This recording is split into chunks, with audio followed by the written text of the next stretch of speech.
On June 25th, a court in the United Kingdom heard about how a 14-year-old British girl was once told, quote, "This is what white girls are for," before being sexually assaulted by a Muslim teen around her age.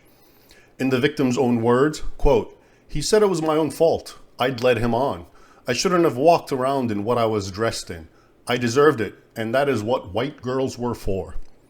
He would also refer to her as his white slut.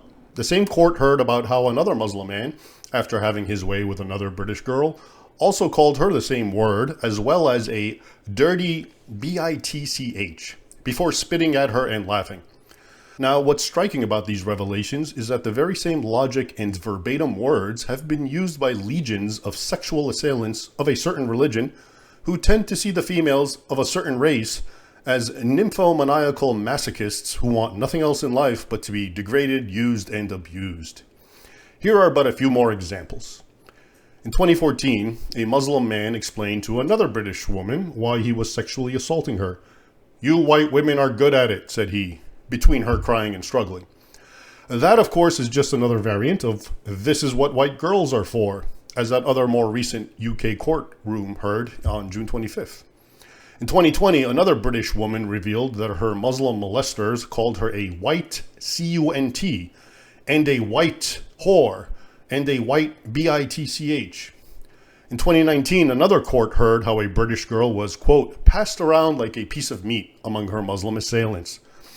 Speaking now as an adult, the court heard how she was, quote, "raped on a dirty mattress above a takeaway and forced to perform sex acts in a churchyard," and how one of her abusers, quote, "urinated on her in an act of humiliation afterward." In 2018, another British woman was trafficked to Morocco, where she was sexually assaulted by dozens of men.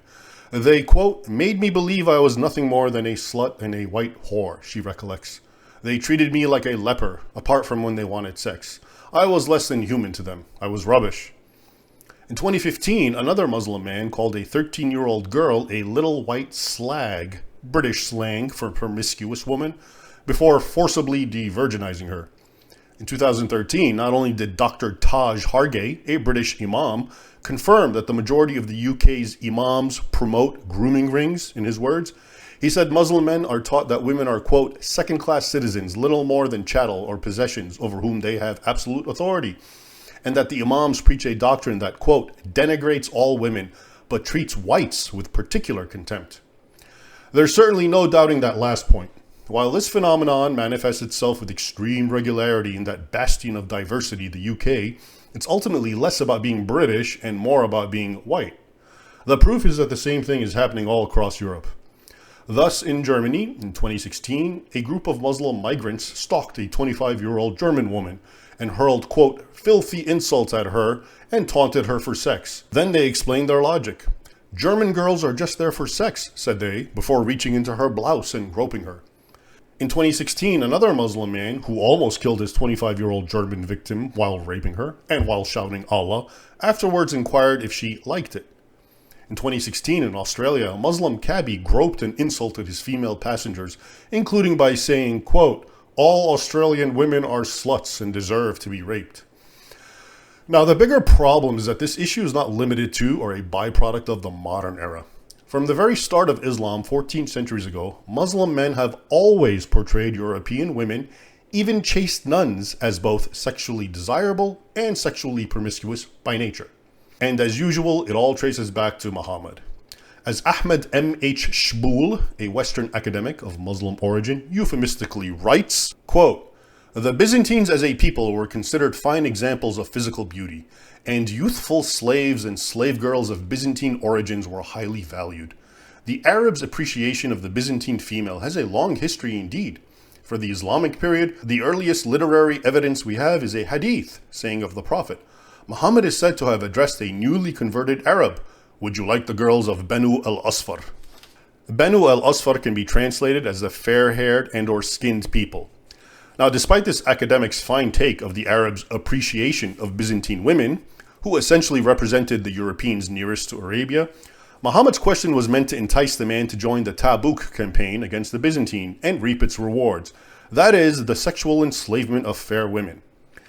Indeed, right from the start, European women, again typified by neighboring Byzantine women, became the Muslim world's, quote, beautiful femme fatale who makes men lose their self-control, to quote another academic, Nadia Maria El-Sheikh, author of Byzantium Viewed by the Arabs.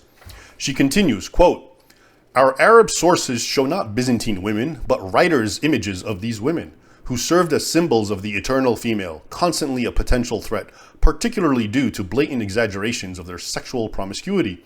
In our Arabic texts, Byzantine women are strongly associated with sexual immorality. While the one quality that our Muslim sources never deny is the beauty of Byzantine women, the image that they create in describing these women is anything but beautiful. Their depictions are occasionally excessive, virtually caricatures, overwhelmingly negative. Such fevered fantasies, which are clearly far from Byzantine reality, continues Al-Sheikh, existed only in the minds of Muslim men and, quote, must be recognized for what they are, attempts to denigrate and defame a rival culture. In fact, in Byzantium, women were expected to be retiring, shy, modest, and devoted to their families and religious observances. The behavior of most women in Byzantium was a far cry from the depictions that appear in Arabic sources. Indeed, for example, Abu Uthman al-Jahiz, an Abbasid court scholar born around 776, insisted that the females of Constantinople were the, quote, most shameless women in the whole world. They find sex more enjoyable and are prone to adultery. Writing about 150 years later, Abd al-Jabbar, another prominent Muslim scholar born around 935, claimed that, quote, adultery is commonplace in the cities and markets of Byzantium. So much so that even the nuns from the convents went out to the fortresses to offer themselves to monks. And just like all white women today, not just Brits, are viewed in this unflattering manner, so too were all white women then, not just Byzantines, viewed as depraved hussies by nature.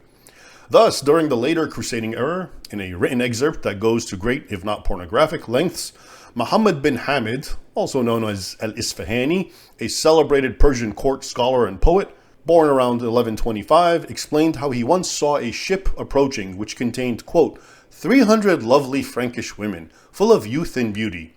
The flattery ends there and the fantasizing begins. Quote, they glowed with ardor for carnal intercourse. They were all licentious harlots, proud and scornful, who took and gave, foul-fleshed and sinful, making love and selling themselves for gold, with nasal voices and fleshy thighs, blue-eyed and gray-eyed. They dedicated as a holy offering what they kept between their thighs. They maintained that they could make themselves acceptable to God by no better sacrifice than this. They made themselves targets for men's darts.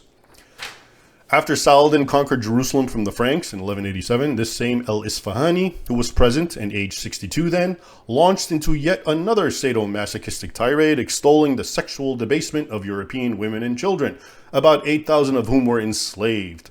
Quote, how many well-guarded women were profaned then? How many queens were ruled, and nubile girls married, and noble women given away, and miserly women forced to yield themselves, and women who had been kept hidden, meaning nuns, stripped of their modesty, and free women occupied, meaning penetrated, and precious ones used for hard work, and pretty things put to the test, and virgins dishonored, and proud women deflowered, and happy ones made to weep. How many noblemen, Muslim lords, took them as concubines? How many ardent men blazed for one of them, and celibates were satisfied by them, and thirsty men sated by them, and turbulent men able to give vent to their passion? How many lovely women were the exclusive property of one man? How many great ladies were sold at low prices and lofty ones abased, and those accustomed to thrones dragged down? In short, just as many Muslim men see Western women as pieces of meat, wanton nymphomaniacs that are dying to be used and abused, so too did Islam's earliest luminaries always see and describe European women thus.